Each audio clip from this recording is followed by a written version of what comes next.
Good morning everyone. I hope you all are doing great in your life. In today's video I am going to discuss about the next part of nitrosyl compounds. तो अभी हम क्या discuss करने जा रहे हैं, पहले हमने क्या डिस्कस किया था प्रीवियस वीडियो में, नाइट्रोसिल किस किस फॉर्म में एग्जिस्ट करता है, that is nitrosyl in neutral form, positive cationic form as well as in anionic form. तब हमने प्रेपरेशन रिएक्शन स्टडी की थी 1 by 1 नाइट्रोसिल NO पॉजिटिव की, NO नेगेटिव की। In this video I am going to discuss about the few important compounds of nitrosyl family। तो यहाँ पर जब भी आपके पास प्रॉपर्टीज़ में the nitrosyl carbonyls resemble with the carbonyl chemically, तो ये जैसे कार्बोनिल्स हमने पढ़े थे, कुछ इस तरह से ही हमारे पास नाइट्रोसिल के कार्बोनिल्स होंगे। Although the nitrosyl group is more firmly attached to the metal atom than carbonyl group. हमारा जो नाइट्रोजन है उसका बॉन्ड हमारे जो मेटल के साथ है वो फॉर्म बनता है, स्ट्रॉन्ग बनता है एज़ कम्पेयर टू कार्बन, क्योंकि नाइट्रोजन का इलेक्ट्रोनेगेटिविटी क्या है, ज़्यादा है एज़ कम्पेयर टू कार्बन के। जितनी ज़्यादा आपके पास इलेक्ट्रॉन नेगेटिविटी होती है उतना ज़्यादा हमारे इलेक्ट्रॉन जो डेंसिटी होती है उसने अपनी तरफ अट्रैक्ट करके रखी होती है। जिस तरह से जो इलेक्ट्रॉन डेंसिटी उसने अपनी तरफ अट्रैक्ट करके रखी होती है, अगर वही इलेक्ट्रॉन डेंसिटी हम मेटल को डोनेट करते हैं तो हमारे जो बॉन्ड है उसका स्ट्रेंथ क्या हो जाता है, इंक्रीज़ हो जाता है। तो इस वजह से नाइट्रोजन और कार्बन के कंपैरिजन नाइट्रोजन का बॉन्ड स्ट्रॉन्ग है मेटल के साथ। Therefore only carbonyl group is substituted when these compounds react with other pi bonding ligand. तो अब क्या होगा, इफ़ इन केस अगर आपके पास नाइट्रोसिल भी है और कार्बोनिल भी है और आप इनकमिंग न्यूक्लियोफाइल लेके आ रहे हो, तब आपके पास ज़्यादा चांसेस हैं कि जो हमारा रिप्लेस होगा या सब्स्टिट्यूट होगा वो कौन सा ग्रुप होगा, कार्बोनिल होगा रादर देन नाइट्रोसिल। अभी आपने देखा कि अगर सपोज़ करो आप इनकमिंग न्यूक्लियोफाइल लेके आ रहे हो और आपका जो कंपाउंड है प्योर नाइट्रोसिल ही है, वहाँ पे कोई भी कार्बोनिल नहीं है, तब आप सब्स्टिट्यूशन करोगे तब तो one of the nitrosyl group को सब्स्टिट्यूट होना पड़ेगा। अदरवाइज़ अगर आपके पास कंपटीशन में नाइट्रोसिल और कार्बोनिल दोनों हैं तो सब्स्टिट्यूशन रिएक्शंस किस पर ज़्यादा शो होगी, कार्बोनिल पर ज़्यादा शो होगी। क्लियर। तो इसी वजह से यहाँ पर दोनों थे तो हम इनकमिंग न्यूक्लियोफाइल को अटैच करना चाहते थे, इस वजह से कार्बोनिल लीव कर गया। नेक्स्ट है आप यहाँ पर एल हमने यहाँ पे आयोडीन को अटैच किया, तो फिर से अगेन कौन जाएगा, लीव करेगा ग्रुप को, कार्बोनिल। तो कार्बोनिल लीव कर गया और आयोडीन हमारे ग्रुप के साथ अटैच हो गया। तो अभी नेक्स्ट क्या आएगा, nitrosyl compounds of M positive NO positive XAY type. तो यहाँ पर कौन कौन से पॉसिबल हो सकते हैं, मेटल नाइट्रोसिल हाइड्रोक्साइड, जहाँ पर मेटल भी होगा, नाइट्रोसिल भी होगा और हाइड्रोक्साइड का ग्रुप भी होगा, ऐसे कंपाउंड्स को हम क्या बोलेंगे, मेटल नाइट्रोसिल हाइड्रोक्साइड। तो आपके पास एग्जांपल जैसे निकल NOOH सभी हैं, तो आप एक एग्जांपल देके बोल सकते हो। दीज आर, ये प्रॉपर्टीज़ मेंशन की हुई हैं। These nitrosyl may be prepared by the reaction of निकल carbonyl 4 and nitrosyl in the presence of water और मिक्सचर। आप कैसे प्रिपेयर कर सकते हो, निकल कार्बोनिल 4 लोगे, नाइट्रोसिल लोगे इन द प्रेजेंस ऑफ वाटर और अल्कोहल की प्रेजेंस में आप इस कंपाउंड को क्या कर सकते हो, प्रिपेयर कर सकते हो। These compounds are powerful reducing agents.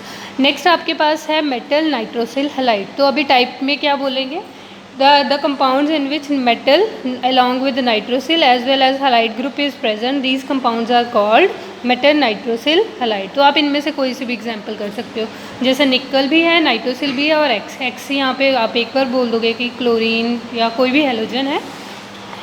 उसके बाद नेक्स्ट आपके पास आएगी प्रिपरेशन, आप इनको प्रिपेयर कैसे करोगे। दिस कंपाउंड्स में be prepared by the action of halogen और नाइट्रोसिल।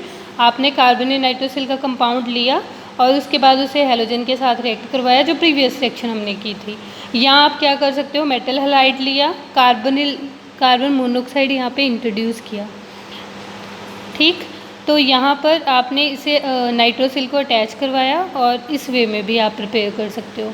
नेक्स्ट आपके पास था टिन आयोडाइड 4, कोबाल्ट और नाइट्रोसिल। तो आपके पास ये कंपाउंड क्या हो गया, डिज़ाइन हो गया।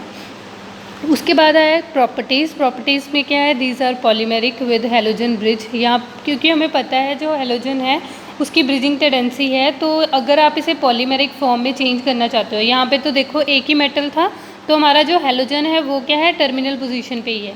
इफ़ इन केस अगर हमें पता है कि हमारा जो मेटल हेलोजन है उसके पास नंबर ऑफ़ इलेक्ट्रॉन्स क्या हैं, डोनेट करने के लिए पड़े हैं, एक वो मेटल के साथ अटैच हो गया एक साइड से, दूसरी साइड से अगर वो मेटल के साथ अटैच हो गया तो इसे हम क्या बोलेंगे, ब्रिजिंग बोलेंगे।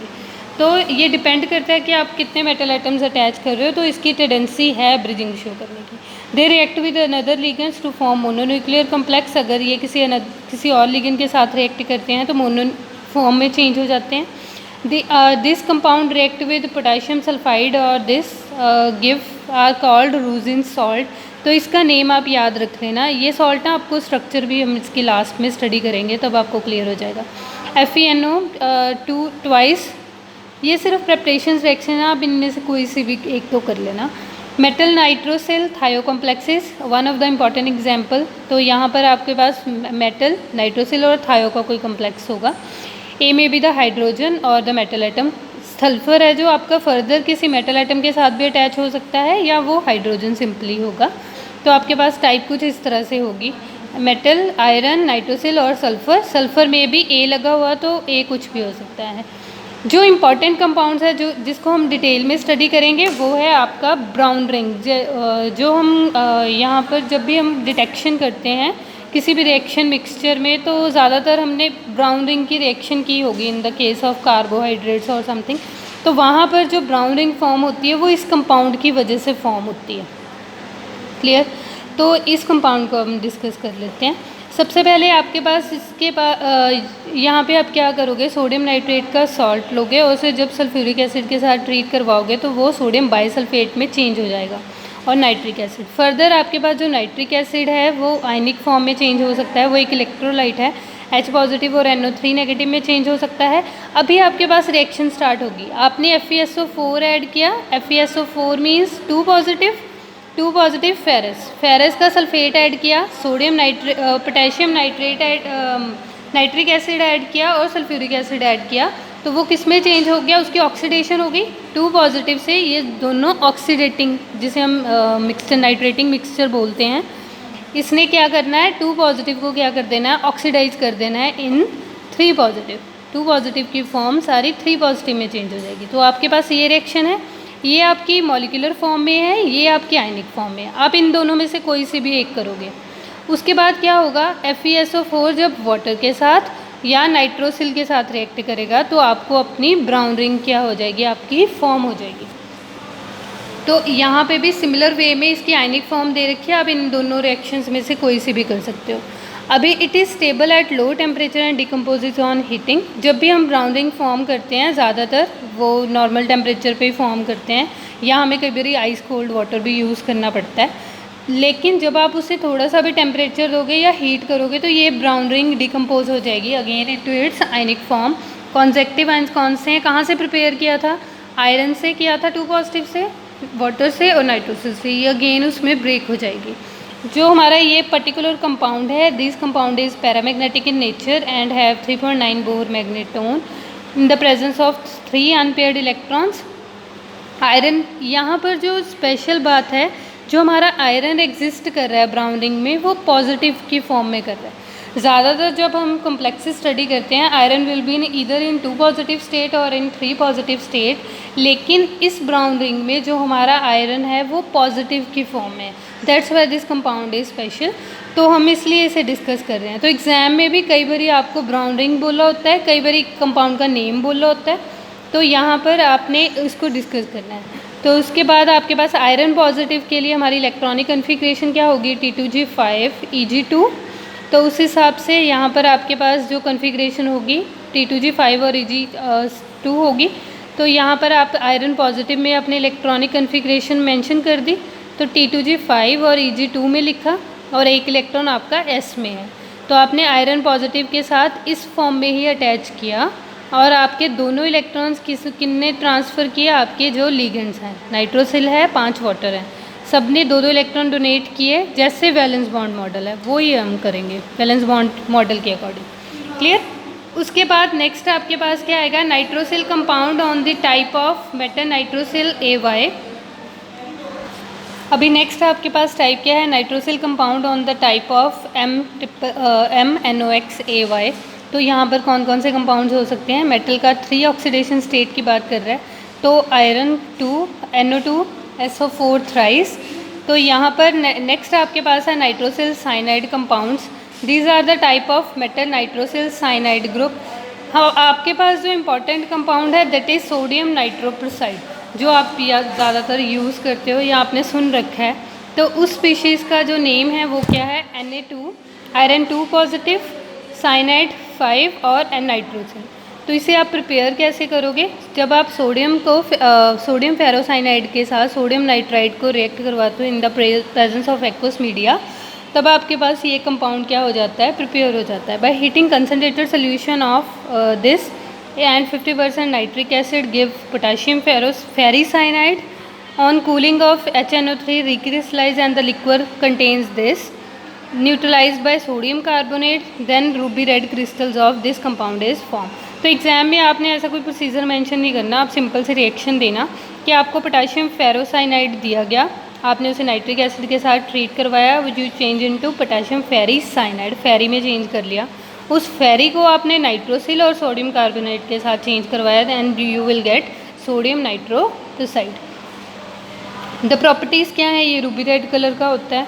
इट प्रोड्यूसेस पर्पल और violet colour solution on the addition of sodium solution of sulphide ion. तो बेसिकली जब हम सोडियम नाइट्रोप्रोसाइड को यूज़ करते हैं वो सल्फ़र की डिटेक्शन के लिए होता है। जब आपने एसिड रेडिकल या बेस रेडिकल में किए होंगे तब आपने सल्फाइड को जब डिटेक्ट किया होगा तब आपके टीचर्स ने आपको बोला होगा कि एक सोडियम नाइट्रोप्रोसाइड का रिएक्शन करो। तो अगर आपके पास सोडियम सल्फ़र प्रेजेंट होगा तो वो सोडियम सल्फाइड की फॉर्म में सोडियम मेटल सल्फ़र फिर ऐड किया होगा, तो सोडियम नाइट्रोप्रोसाइड सोल्यूशन से वो रिएक्ट कर जाएगा और उसका जो आपका सोल्यूशन होगा वो पर्पल वॉयलेट कलर का हो जाएगा अगर वहाँ पे सल्फ़र प्रेजेंट हुआ तो। It produces rose red colour solution with the solution of alkali sulphides. तो अगर आपके पास सल्फाइड ग्रुप हुआ तब भी हम सोडियम नाइट्रोप्रोसाइड की रिएक्शन करते हैं सो दैट कि वहाँ पर जो रोज़ रेड कलर होगा तो आपको इंडिकेशन मिल जाएगा कि वहाँ पर आपका कंपाउंड क्या है? सल्फाइड है। It produce flash colour with silver nitrate solution. तो जब आप सिल्वर का डिटेक्शन करना होता है या नाइट्रेट ग्रुप की डिटेक्शन करती है तब हम सोडियम नाइट्रोप्रोसाइड को यूज़ करते हैं। तो वहाँ पर जब फ्लैश कलर होता है यानी कि रेड कलर, तो वहाँ पर आपके पास प्रेजेंस शो होती है नाइट्रेट आयन की। It produces deep red colour with aldehyde और कीटोन। जब आपने एल्डिहाइड और कीटोन को डिटेक्ट करना होता है तब भी हम सोडियम नाइट्रोप्रोसाइड का सोल्यूशन यूज़ करते हैं। Next, it react with sodium hydroxide to produce sodium ferrocyanide. But another view of the reaction is that in this reaction NO positive is oxidized to NO2, तो वो NO2 में oxidise हो जाता है।